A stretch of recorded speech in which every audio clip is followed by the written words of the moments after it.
दिन आया विजयादशमी, पावन दीक्षा भूमि हो, पावन। 14 अक्टूबर 1956 बाबा साहेब डॉक्टर अम्बेडकर ने धम्म क्रांति की। धम्म क्रांति का मतलब ये हुआ कि बाबा साहेब डॉक्टर अम्बेडकर ने स्वयं बुद्ध के धम्म की दीक्षा ली और अपने लाखों अनुयायियों को बुद्ध धम्म की दीक्षा दी। ये जो दीक्षा लेने और देने का जो कार्यक्रम चला, इस कार्यक्रम से एक और भी बात निकल कर आई कि वो जो दबा कुचला जीवन था, वो जो हाशिए पर पड़ा जीवन था, उस जीवन को एक नई राह मिली। और बाबा साहेब के पश्चात भी ये काम बड़ी शिद्दत के साथ आगे बढ़ रहा है।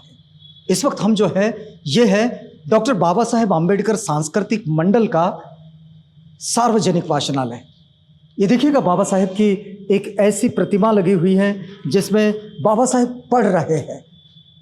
और ये जो पढ़ाई का आदर्श है, इसी आदर्श के साथ ये सार्वजनिक वाचनालय भी अपने इस सफ़र के साथ बना हुआ है। हम आपको बताएं कि ये एक ऐसी लाइब्रेरी है जो एक ग्रेड लाइब्रेरी कहलाती है। आपको ये भी याद दिला दें कि यहाँ का जो अध्ययन कक्ष है, यह अध्ययन कक्ष कई छात्र छात्राओं के लिए एक ऐसा आसरा बना है जहाँ से बच्चे अपने आप को तैयार करते हैं। उन्हें अपने घरों में सुविधाएं नहीं होती कि वो कैसे पढ़े, कहाँ पढ़े, तो उन बच्चों के लिए ये एक बेहतर जगह है। और यहाँ विशेषज्ञों का बार बार आने वाला जो मार्गदर्शन है वो भी इनके लिए बड़ा लाभकारी सिद्ध होता है। हमारे साथ डॉक्टर बाबा साहेब आम्बेडकर सांस्कृतिक मंडल के जो मुखिया हैं, जो इस कार्यक्रम को आगे बढ़ाते हैं, उसके जो कार्यवाह हैं, वे सब यहाँ पर हैं। हम इन्हीं से बातचीत करेंगे। हम पहले तो बातचीत आप ही से शुरू करना चाहेंगे, आपके परिचय के साथ, और ये भी जानना चाहेंगे कि डॉक्टर बाबा साहेब आम्बेडकर सांस्कृतिक मंडल की शुरुआत कैसे हुई, क्यों आपको लगा कि भाई इस तरह का कार्य शुरू करना चाहिए? अच्छा, मैं एक्चुअली नए सूबेदार में हम लोग की संस्था जो फॉर्म की है जी, उसके पहले हम लोग एक कुछ जानते ही नहीं थे। ये नया लोकेलिटी बना और तो बाबा साहब के जयंती या बुद्ध जयंती के उपलक्ष्य में भी संगठित होते। अच्छा, मतलब नागपुर जब विकसित हो रहा था तो एक बिल्कुल नई बस्ती थी और इस नई बस्ती में आप लोग रहने आए और फिर यहाँ नए लोगों को इकट्ठा करके इस काम की शुरुआत की। अच्छा, तो हम इकट्ठा जयंती के या बुद्ध जयंती के उपलक्ष्य होते थे। वहाँ से ये निकला, मत निकला कि भाई कहीं तो भी संगठित होके अपन अपने तबके के लिए बाबा साहब का विचार प्रचार करे तो कैसा किया जाए। इसके ऊपर जब हमने पूरा मंथन किया तो सबसे पहले हम किस काम से शुरू करें, तो हमने पहले ये सोचा कि बाबा साहब का जो उपेक्षित उपक्रम है, वो जो ग्रंथालय है, उससे हम चालू करेंगे। अच्छा, तो हमारा मेन प्रोजेक्ट जो यहाँ ये संस्था का उपक्रम है वो हमारा सार्वजनिक वाचनालय था। अच्छा, बाबा साहेब की प्रेरणा से आपने इस ग्रंथालय की शुरुआत की, लेकिन इस वक्त हम लोग एक बात ये भी समझने की कोशिश कर रहे हैं कि बाबा साहेब ने जो कुछ कार्य किए उसमें जो बाबा साहेब की नागपुर में बुद्ध धम्म की दीक्षा का जो कार्यक्रम है, ये कार्यक्रम उनके जीवन का बड़ा महत्वपूर्ण कार्यक्रम माना जाता है और 66 साल का वक्त अभी बीत चुका है। आप बाबा साहेब की इस धम्म क्रांति से कितनी प्रेरणा लेते हैं? अभी आने वाले दिनों में एक हम बुद्ध मूर्ति का फिर अनावरण कर रहे हैं। वो अच्छा। लाइब्रेरी नहीं रहेगा, शायद हो सकता है हमसे यदि पॉसिबल हो तो 14 अक्टूबर को हम करेंगे जी। उसके साथ हम एक स्कीम उपक्रम लाइब्रेरी के मातहत चलाने वाले, उसका नाम हम रब दे रहे हैं। रब यानी रीड अम्बेडकर भारत। अच्छा, हमने ये महसूस किया कि जो कुछ हमारा साहित्य आता वो सिर्फ पेस्टिंग है, बाबा साहब के ऊपर संशोधन नहीं हो रहा। अच्छा, तो उस विभाग में हम उनको जो भी चाहिए बाबा साहब का या अन्य सामाजिक जो उपक्रम करते हैं या सामाजिक पुरारी आए हैं उनका पूरा साहित्य उपलब्ध करा देंगे। और ऐसे कोई लोग आए तो संशोधन के ऊपर भी हम जाने को सोच रहे हैं। बाबा साहेब के जीवन का ये भी बड़ा महत्वपूर्ण अंग रहा है कि वे अपने लेखन में एक नया संशोधन लेकर आते थे और ये जो संशोधन है, इसी संशोधन की वृत्ति की प्रेरणा के साथ ये जो डॉक्टर बाबा साहेब आम्बेडकर सार्वजनिक वाचनालय, डॉक्टर बाबा साहेब आम्बेडकर सांस्कृतिक मंडल आगे बढ़ रहा है। साहब, आप कैसा सोचते हैं कि बाबा साहेब की जो धम्म क्रांति है, ये धम्म क्रांति आपके कामों को कितना प्रेरित करती है, कितना प्रभाव दिखता है आपके कामों पर इसका? नहीं, बाबा साहब की धम्म क्रांति के बाद ही हमने ये संस्था स्थापित किया है। और इस संस्था के मार्फत बहुत से लोग अपनी प्रगति कर रहे हैं, बड़े बड़े यानी एग्जामिनेशन पास हो रहे हैं। आपको क्या लगता है बाबा साहेब ने जो सोचा था क्या वो कार्य पूरा हो गया? नहीं, बाबा साहब ने जो अपने को धम्म दीक्षा दिया जी। वो तो स्वयं पूर्ति से सब लोगों ने किया, लेकिन आज की स्थिति ऐसी है कि जो बाबा साहब को मानने वाले लोग हैं, और बाबा साहब ने जो अपने को दूसरा मंत्र दिया, एजुकेट, यूनाइट एंड फाइट, वो भूल गए और बिक रहे लोग। आपको क्या लगता है कि इसके लिए क्या होना चाहिए था जो नहीं हो पाया है? इसके लिए क्या है कि यो मेन प्रॉब्लम जो है कि अपने लोग जो है ना, गरीबी ज़्यादा है। तो एक आधा लीडर आगे जाता है कोई पार्टी से मिलकर, दूसरा लीडर बोलता है वो तो बहुत आगे गया, मैं भी क्यों नहीं जाऊँ, वो दूसरे पार्टी में बिक जाता है।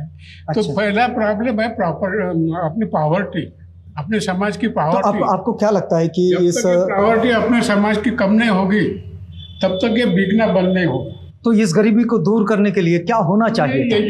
एजुकेशन तो पहले बात है। एजुकेशन जब तक दो, हर एक घर में एक एजुकेटेड होना चाहिए और एक आदमी गवर्नमेंट सर्वेंट होना चाहिए। लेकिन एक बात दूसरी भी आती है कि जैसा आपने कहा, ये जो बिकने वाली बात या फिर इस तरह से अनैतिक आचरण वाली बात, तो इसका संबंध तो नैतिकता से जुड़ता है, और नैतिकता का गरीबी से क्या ताल्लुक है? पावर्टी जब आती है, self protection is the law of nature, तो वहाँ पे नैतिकता चली जाती है। जब उनको जीवन में जगना है तो कुछ ना कुछ तो करना ही पड़ता। लोग मर्डर करते हैं, चोरी करते हैं। क्या आपको ऐसा नहीं लगता कि बाबा साहब ने जिस उम्मीद के साथ बुद्ध के धम्म की दीक्षा दी, और बुद्ध का धम्म यही सिखाता है कि नैतिक जीवन कैसे बिताएं, तो क्या आपको लगता नहीं कि धम्मा के फॉलोअर्स अगर बहुत मजबूती से खड़े हो जाए तो शायद ये चीज़ें कमज़ोर पड़ जाएगी? नहीं, ऐसा क्या है कि परिस्थिति बदल जाती है। अब बुद्ध के पास जो परिस्थिति थी वो आज नहीं है। आज तो आज बुद्ध के धम्म की जरूरत महसूस करते हो कि नहीं? अपन करते हैं, लेकिन बड़े से लोग ऐसे हैं कि जो सिर्फ जीवन के लिए कुछ ना कुछ करना चाहते हैं। जी। हम लोग इस समय बातचीत कर रहे हैं, ये न्यू सूबेदार लेआउट है नागपुर का, और यहाँ का ये डॉक्टर बाबा साहेब अम्बेडकर सांस्कृतिक मंडल। बहुत सारी बहनों को यहाँ बैठे हुए देख रहा हूँ। एक बड़ा मंडल है ये, और इस मंडल के साथ हम लोग इस बातचीत को आगे बढ़ा रहे हैं। हम अगर आपसे ये समझना चाहें कि आपका ये जो पूरा काम है, इस काम पर बाबा साहेब ने जो धम्म क्रांति की, बुद्ध के धम्म की दीक्षा ली, तो इससे कितनी प्रेरणा आपके जीवन में आती है? इससे तो बहुत सारी प्रेरणा आती है, और हम जो यहाँ अम्बेडकर जो सर हर एक प्रकार के उपक्रम कर रहे हैं, लाइब्रेरी चला रहे हैं और दो स्कूल चला रहे हैं। तो स्कूल के मार्फत से हम गरीब बच्चों को पढ़ाई देते हैं, अच्छा एजुकेशन देते हैं। अच्छा, तो इस एजुकेशन में क्या क्या शामिल है? क्या आधुनिक शिक्षा भी इससे जुड़ जाती है? हाँ, आधुनिक शिक्षा भी जुड़ जाती है इससे। या फिर वो परंपरागत शिक्षा है जो सिलेबस में आती है? नहीं, सिलेबस के बगैर जो आधुनिक है उसको भी हम पढ़ाते हैं। मतलब बच्चों को अद्ययावत शिक्षा कैसे मिले, इस बात पर आप काम करते हैं। हम थोड़ा सा और आगे बढ़ेंगे। इस वाचनालय की गतिविधियों के बारे में आप क्या कहना चाहेंगे? किसके वाचनालय के गतिविधियों के? क्या क्या चीज़ें हैं जो नए सिरे से डॉक्टर बाबा साहेब अम्बेडकर सांस्कृतिक मंडल सोच रहा है कि इन चीज़ों को भी अपने इस कामों के साथ जोड़ देना चाहिए? मैं इसमें महिलाओं के लिए स्किल डेवलपमेंट के लिए कोशिश कर रही हूँ कि उनको सेल्फ एम्प्लॉयमेंट मिले, तो उसके through fashion designing and technology का कोर्स स्टार्ट कर रहे हैं। तो ये कोर्स अभी स्टार्ट नहीं हुआ? नहीं, मतलब स्टार्ट हो गया, मीन्स लॉन्च हो गया है, अब इसकी प्रोसेस स्टार्टिंग हो गई है एडमिशन्स की। जी जी जी। एक बात को आप समझिएगा कि ये कार्य केवल ऐसा नहीं है कि सिर्फ चल रहा है। हम आपको ये बात भी समझा देते हैं कि हम यहाँ उस अध्ययन कक्ष की तरफ भी लेकर चलेंगे जहाँ अभ्यासिका चलती है और जहाँ बच्चे पढ़ाई करते हैं। इस पूरी प्रक्रिया में हम लोग एक बात को और भी समझाते हैं आपको कि ये जो पूरा काम है, ये पूरा काम बाबा साहेब की प्रेरणा के साथ आगे बढ़ता है। चलिए उस अध्ययन कक्ष की ओर भी चलते हैं। डॉक्टर बाबा साहेब अम्बेडकर सांस्कृतिक मंडल का ये जो सार्वजनिक वाचनालय है, इस वाचनालय का ये अध्ययन कक्ष, और ये बच्चे जो कि इस अध्ययन कक्ष का लाभ अपने पक्ष में लेते हुए अपने आप को बेहतर बनाने की इस प्रक्रिया में जुटे हुए हैं। एक बात हम आपसे समझेंगे, आप इस पूरे प्रक्रिया में कहाँ हैं? हाँ सर, मैं श्री वाहाने सर ने हमें यहाँ पे संधि दिए, मौका दिए कि लाइब्रेरी में हम कुछ सीखना चाहते हैं। सीखने के माध्यम से जो भी ज्ञान यहाँ से मिलता है, तो एक विद्यार्थी होने के नाते से पूरे अनुभव फिर से वो जागरूक करने की दिशा यहाँ से प्रेरणा मिलती है। क्या आप भी कोई प्रतियोगी परीक्षा की तैयारी कर रहे हैं? नहीं सर, मैं बाबा साहेब का अध्ययन कर रहा हूँ फिलहाल। हाँ। जो भी समाज के लोगों ने, समाजों ने जो भी बाबा साहेब का हमारा जो धम्म था वो बौद्ध विहार तक हमें पता था, लेकिन कुछ माध्यम से हमें ये पता चला कि बाबा साहेब का असली ज्ञान तो किताबों में है, और किताबों के साथ उन्होंने जो संघर्ष किया है, जो समाज, जो लोग इनके साथ में जुड़े हुए हैं, उन्होंने सब संगठित होकर और समाज को अच्छी दिशा देने की जो उनकी इच्छाएं है वो, और जो बाबा साहब का मिशन है उसको आगे ले जाने की हमें ज़रूरत है। देखिएगा, केवल प्रतियोगिता परीक्षाओं की तैयारी करने वाले लोग ही यहाँ पर हैं ऐसा नहीं है, बल्कि जो लोग बाबा साहेब के लिटरेचर का अध्ययन करना चाहते हैं, उस पर कुछ शोध करना चाहते हैं, वे शोधार्थी छात्र भी इस अध्ययन कक्ष से लाभान्वित होते हैं। आप कौन सी तैयारी कर रहे हैं? मैं लॉ स्टूडेंट हूँ, लॉ पढ़ाई करता हूँ। अच्छा, लॉ की पढ़ाई करते हो। बाबा साहेब से कितनी प्रेरणा लेते हो? मेरा जो पढ़ाई हुई है डॉक्टर बाबा साहेब आम्बेडकर दीक्षा भूमि का जो महाविद्यालय है, वहाँ से मेरा ग्रेजुएशन हुआ है। अभी मैं आगे के लिए लॉ पढ़ना चाहता हूँ, और यहाँ से मैं अपनी पढ़ाई मतलब 12वीं ग्रेजुएशन यहाँ सब मतलब मेरा पढ़ाई हुई है यहाँ पर। अच्छा, यहीं से आप सारी पढ़ाई की है? हाँ। आप इस सेटअप से, ये जो अभ्यासिका है, ये अध्ययन कक्ष है, इस अध्ययन कक्ष को आप कितना बेहतर मानते हैं कि इस तरह के अध्ययन कक्ष से बच्चों को कुछ सुविधाएं मिलती हैं? जिस प्रकार से वहाने सर हमें हमेशा मार्गदर्शन करते हैं, हमें फैसिलिटी पुराते हैं, मतलब देते हैं कि मतलब सीसीटीवी, नेट सर्विस, टाइम हमें चाहिए बढ़ा के, तो हमें मिलता है जो कुछ हमें चाहिए। मतलब मॉडर्न जो एजुकेशन के लिए चाहिए, प्रतियोगिता परीक्षा के लिए जो रिक्वायर्ड है कंपटीशन में, मॉडर्न इंडिया में जो चाहिए हमें प्रतियोगिता परीक्षा के लिए, हमें सब कुछ यहाँ पर मिलता है। एक बात समझिएगा कि ऐसे अध्ययन कक्ष जो बाबा साहेब की प्रेरणा के साथ आगे बढ़े हैं, ऐसे अध्ययन कक्ष तो बहुत बने हैं, और इन्हीं अध्ययन कक्षों में से एक अध्ययन कक्ष इस वक्त हम आपके पास पहुंचा रहे हैं, जिसका संचालन डॉक्टर बाबा साहेब अम्बेडकर सांस्कृतिक मंडल का ये सार्वजनिक वाचनालय करता है। आप देखिएगा, ये अगले कक्ष में चलते हैं और देखिए इस कक्ष में ये छात्राएं अपने आप को इस बात के लिए तैयार कर रही हैं कि वे प्रतियोगिता में किसी से कम न पड़े।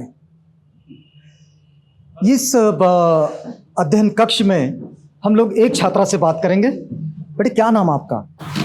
विजया जगदीश काम। विजया जी, आप किस तरह की तैयारी कर रहे हैं? डिफेंस की तैयारी कर रही हूं। डिफेंस की? तो इस डिफेंस की तैयारी के लिए क्या मार्गदर्शन भी यहीं से मिलता है? जी, मार्गदर्शन मतलब यहाँ पे सेमिनार वगैरह होता रहता है। अच्छा। हर महीने अभी 25 तारीख को ही सेमिनार हुआ था, तो उनसे हमें बहुत कुछ मतलब सीखने को मिला है और मोटिवेट भी बहुत हुए हैं हम। इस अध्ययन कक्ष का कितना फायदा होता है आपको? सर, जैसे कि घर में पढ़ाई नहीं होती, तो यहाँ पे आते ही हम मतलब पूरे 100% हमारा देते हैं, तो यहाँ पे पूरे से शांतता, वातावरण वगैरह बहुत अच्छा मिलता है यहाँ पे। और जैसे कि बुक्स वगैरह भी अवेलेबल है यहाँ पे, और मतलब जिस चीज़ का हम अध्ययन कर रहे हैं वो सभी अवेलेबल है, सभी चीज़ के बुक्स यहाँ पे अवेलेबल रहते हैं। जैसे कि किसी बच्चों के लिए कोई मतलब अफोर्डेबल नहीं रहता ना कुछ बुक्स वगैरह खरीदना, तो वो सब यहाँ पे मिलता है। अच्छा, अगर हम आपसे ये जानना चाहें कि बाबा साहेब डॉक्टर अम्बेडकर ने जो 14 अक्टूबर 1956 को धम्म क्रांति की नागपुर शहर में की, नाग नगरी में, इस धम्म क्रांति से आप कितनी प्रेरणा लेते हैं? बाबा साहब आम्बेडकर को ही ध्यान में रख के हम मतलब अपना पढ़ाई। अच्छा, लेकिन ये धम्म क्रांति आपके जीवन में कितना बदलाव लेकर आती है? बहुत कुछ, क्योंकि उस दिन हमें मतलब धम्म दीक्षा मिली थी दीक्षा भूमि पर, तो बहुत कुछ मतलब बहुत बदलाव है हमारे। पहले हमको उतनी सुविधा, वो बुद्धा का कौन सा थॉट, कौन सी शिक्षा, कौन सी टीचिंग जो आपको बहुत बेहतर लगती है? वैसे तो तथागत बुद्ध की सारी शिक्षाएं ये अप्रतिम हैं, लेकिन उनमें से कोई एक चीज़ जो आपको बहुत अच्छी लगती है? बाबा साहेब का वो एक दिन मतलब एक दिवस शेळी होऊन जगण्यापेक्षा एक दिवस वाघ होऊन जगा, वो मुझे अच्छा लगा। किसी बकरी की तरह, भेड़ की तरह जीने से बेहतर है कि शेर की तरह अपना जीवन यापन करें। हम फिर पहुंचे हैं उसी कार्यवाहक के पास जो इस पूरे कार्यक्रम को आगे बढ़ाते हैं। वहाने साहब, आइए, आप ही के साथ इस बातचीत को पूरा करेंगे और यही अध्ययन कक्ष में पूरा करेंगे। अगर हम आपसे इस कार्यक्रम को, इस बातचीत को पूरा करते हुए आपसे हमारे दर्शकों के लिए अगर कोई एक संदेश लेना चाहें तो डॉक्टर बाबा साहेब आम्बेडकर सांस्कृतिक मंडल का, इस सार्वजनिक वाचनालय का क्या संदेश होगा? शिका, संघर्ष करा आणि संघटित हो। पढ़ें, संगठित रहें और संघर्ष करें। जो बाबा साहेब का ब्रिद है वही इस वाचनालय का ब्रिद है। हमने आपको इस समय जोड़े रखा है नागपुर के न्यू सूबेदार नगर के इस डॉक्टर बाबा साहेब आम्बेडकर सांस्कृतिक मंडल के सार्वजनिक वाचनालय के साथ। लेकिन इस कड़ी में आप बने रहिएगा। इस प्रक्रिया में और भी ऐसे संगठन हैं, ऐसे संस्थाएं हैं जिन संस्थाओं से आपका परिचय हम बाबा साहेब डॉक्टर अम्बेडकर की धम्म क्रांति के इन 600 सालों के एक छोटे से आंकलन के रूप में कर रहे हैं। तो बने रहिएगा हमारे साथ। शुभ दिन आया, विजयादशमी, पावन दीक्षा भूमि हो।